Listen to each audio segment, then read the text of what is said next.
Welcome back to the Red Path. Today, we're going to look at the parallels between the Berzerkers of 40k and their real-life influences.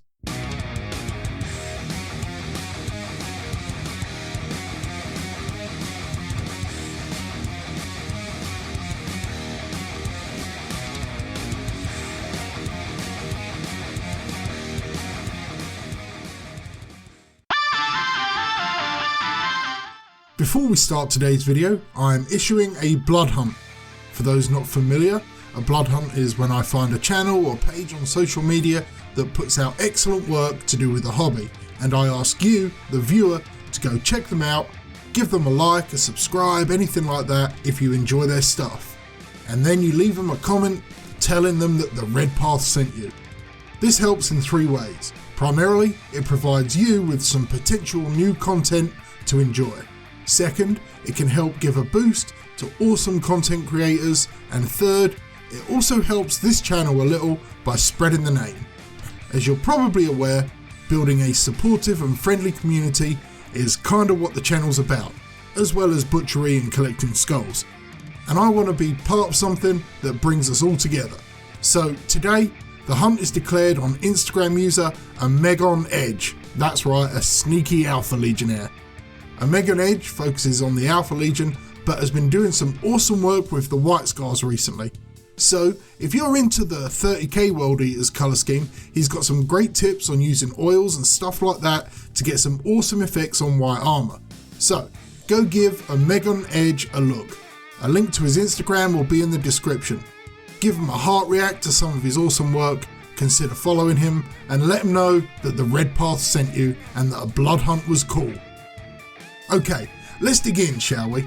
So, we're obviously familiar with our favourite unit, the Berzerker, a power-armoured, genetically enhanced super soldier built from the gene seed of a superlative warrior, further altered with the introduction of the Butcher's Nails, or Cruciarmen, a piece of dark technology which saps the humanity from its victim, causing the only available emotion to be anger.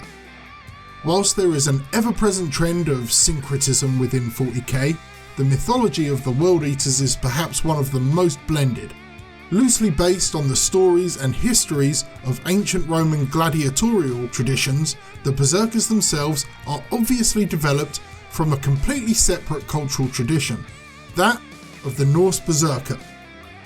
Now, I do not pretend to be a qualified historian or anthropologist, but I am at least able to read Wikipedia articles and know how to follow sources, so I've got that going for me.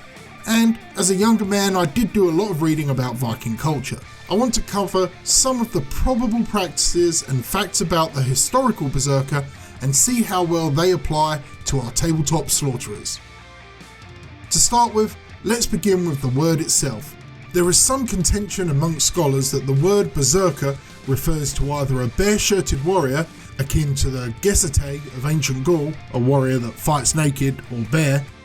The more popular translation, and more likely in my opinion, is that of the berserker, those warriors who wore the hide of a bear as armour, both for protection and as a symbol of their violence and skill. The warriors themselves are often described as large, physically imposing brutes, akin to trolls, and able to shapeshift or hamansk into literal bears. There are common attributions through various historical accounts and sagas that refer to berserks biting their shields, being impervious to damage from cuts and fire, unable to tell friend from foe in the thick of battle, and having increased physical strength. It is also considered probable that some pre-battle ritual was followed, although what exactly is not known. There is some evidence for the use of hallucinogenic mushrooms, but more likely is the practice known as effectnuma, which is essentially the process of pretending to be something to become that thing. So in this case, the idea of acting berserk through belief might cause a person to obtain the berserker gang. In practice, this is a form of meditation or a positive thinking exercise, only applied to savage violence instead of inner peace or personal success. Regardless of the armour, abilities and rituals of the berserker, we can at least see some parallels between them and the butchers described in 40k.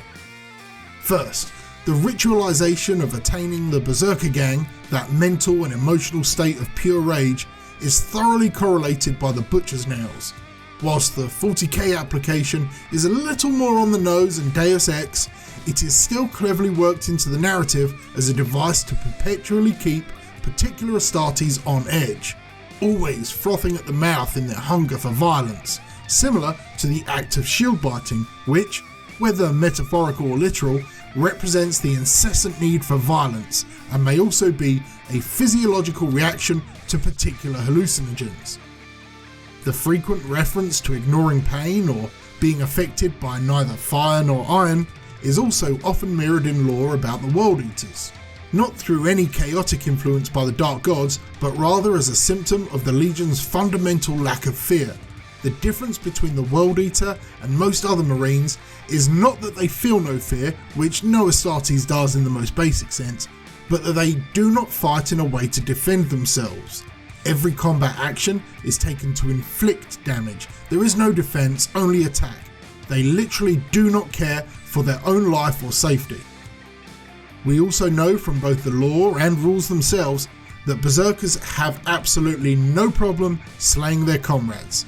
Angron murders most of the 12th's chain of command upon meeting them. Khan earns his moniker Betrayer by slaughtering fellow World Eaters on Scalathrax, and recreates this on the tabletop with a roll of 1 in the fight phase. The result is the same for both the historical Viking and the fictional warrior. Whether it is the shield that is bitten or the nails biting, there is only one outcome: carnage. Whilst I don't personally think the origins of the World Eaters cult troops is rooted in anything more than a passing nod to Viking culture, mostly the use of the word and some vague similarities in practice, there is generous homage to the history of Roman gladiatorial culture and ritual. Without diving too deep, Angron's entire origin story is a reference to the romanticised interpretation of Spartacus. Indeed, his mentor is named for one of Spartacus' fellow rebels, Oenomaus. The rites of combat within the pits and arenas aboard the Legion warships, the adoption of chained weaponry, at least as a symbolic reference to the enslavement of Angron, and interestingly, it is perhaps intentional foreshadowing that the Primarch would represent an enemy of the historical Roman state, given the similarities between the Imperium of mankind and that of Rome. Like with most of Games Workshop's nods to human history and mythology, the similarities are often superficial and there to add a semblance of relatability and familiarity to the setting. The anachronistic nature of the Imperium oozes as an allegory for both failed and failing states, and it appears that internalized failings of the traitor Primarchs, the zealousy of Lorgar, the bitterness of Perturabo, the arrogance of Fulgrim, and so on, are the defining factors in why they do not quite integrate into the obedience-demanding superstate of the Emperor. Framed as negative aspects, and of course they are developed in precisely that way, these traits nevertheless serve as catalysts for freeing these beings from the fanatical tyranny of their father. And for Angron and the 12th Legion, their innate savagery and violence was always going to push them away from their origins. They are little more than brute force weapons, ever intended to be used as a hammer, and so for them, everything first began to look like a nail until now, everything is the nails. I hope my interpretation of the Berzerker doesn't feel too much like it was pulled out of my ass. Let me know in the comments if you think it's ludicrous to think too deeply into these sorts of themes, or if you enjoyed the dive. Something I'd like to slowly work into some videos is a philosophical perspective. It's literally the only thing I'm qualified to talk about as it happens, and overanalyzing these sorts of subjects is incredibly fun for me. But if it's not your jam, let me know, and I'll stick to giving my thoughts on how to claim more skulls. Alright, that wraps it up for today. If you've enjoyed this video, I'd appreciate a thumbs up. If you didn't, well, hit the thumbs down. And if you haven't already, I'd appreciate you hitting that subscribe button. And as ever, stay healthy, stay safe, and kill, maim, burn.